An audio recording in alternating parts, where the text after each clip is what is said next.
নমস্কার বন্ধুরা, Sourav organic garden থেকে বলছি। দেখুন আমের মুকুল, দেখুন দেখুন সব গাছেই প্রায় মুকুল চলে এসছে। প্রায় সব গাছে মুকুল এসে গেছে। দেখুন সব মাথায় মুকুল আছে। দেখুন, দেখতে পাচ্ছেন? সব গাছে কাটিমন আছে। এই দেখুন, এই মুকুলটা দেখুন, দেখুন নামডকমাই, খুব সুন্দর একটি গাছ। দেখুন কিভাবে মুকুল এসছে গাছে।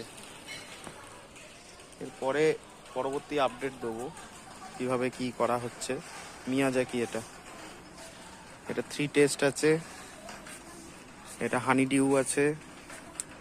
দেখতে পাচ্ছেন সব গাছেই মুকুল এসছে। ছোট গাছে এটা আমি হয়তো রাখবো না, এটা পুষা সুরিয়ার গাছ।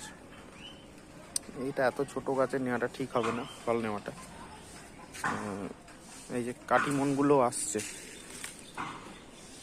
এই যে দেখুন সব মাথায় এগুলো কিন্তু মুকুল। খেয়াল রাখবেন, জল খুব বেশি দেবেন না, গাছের গোড়াটা এইভাবে একটু ড্রাই রাখুন, মাঝে মধ্যে জল দিন। বেশি জল দিলেই কিন্তু নাইট্রোজেনটা বেশি গাছে চলে গেলেই মুকুলের পরিমাণটা কমে যাবে। এইভাবে রাখুন গাছকে। আর আগে আমি বলেছি কি কি দিতে হবে না হবে। মাঝে মধ্যে একটু বোরন দেবেন, কিন্তু এখনো মুকুল ফোটেনি। এরপর কিন্তু মুকুল ফুটবে আস্তে আস্তে। মুকুল ফুটে গেলে আর কোনো রকম কিছু চলবে না, কোনো স্প্রে চলবে না, যেন পলিনেশনটা ভালো হয়। ঠিক আছে? এই দেখুন,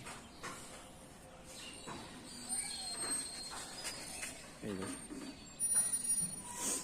সব মুকুল আছে। মুকুলগুলো খেয়াল রাখবেন আঘাতে যেন না ভাঙে, আর যদি ভেঙে যায় কোনো কারণবশত তার পাশ থেকে আবার মুকুল বেরোবে।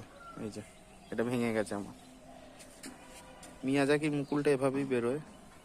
এই যে এই সরু সরু পাতার মতো বেরিয়েছে, এগুলো খসে পড়ে যাবে নিচে থেকে। দেখুন মুকুলটা আস্তে আস্তে স্প্রেড করছে। এই ধন্যবাদ।